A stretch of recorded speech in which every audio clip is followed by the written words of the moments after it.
Bobby, it's a pleasure. Bobby Vigeant, ladies and gentlemen. Welcome, Bobby. Thank you. Thank you very much, both of you. Thank you. Now, Bobby, you've been on my show before for Aspects of Writing.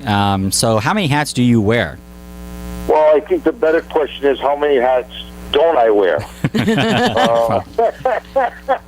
And, I mean, everybody knows in the 21st century now, the film, television, and music industry has changed immensely. Everything's instantaneous and in seconds compared to weeks and months years ago. So you have to wear many different hats to be on the ball to make sure that you can have a successful career. You're working so hard, Mm-hmm. Mm-hmm.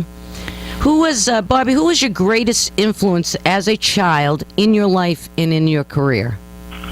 Well, in my life, it would be my mother, because my father died at a very young age, so my mother was my mother and my father of me and my 3 brothers and sisters. The greatest influence in my life, as an actor, I might have to say might have been Tony Curtis. Okay. Which he used to live here in Las Vegas, by the way.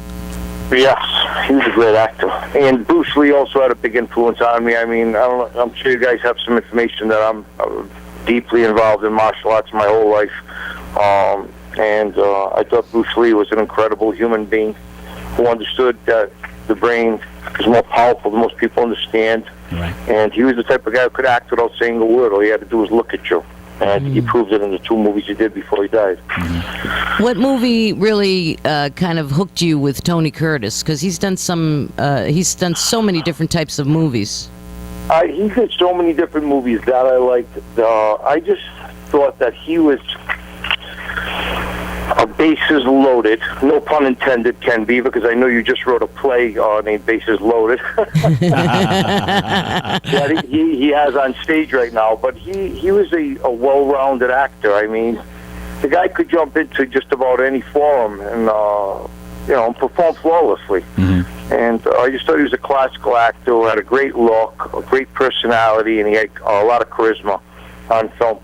Bobby, how and where did your career as an actor begin, and where has it taken you so far? Well, actually, when I decided to start acting, I did the normal rounds of the SAG-orientated extras at the big funded films in Boston area on the East Coast, and then I was in Rhode Island, New York, and Boston.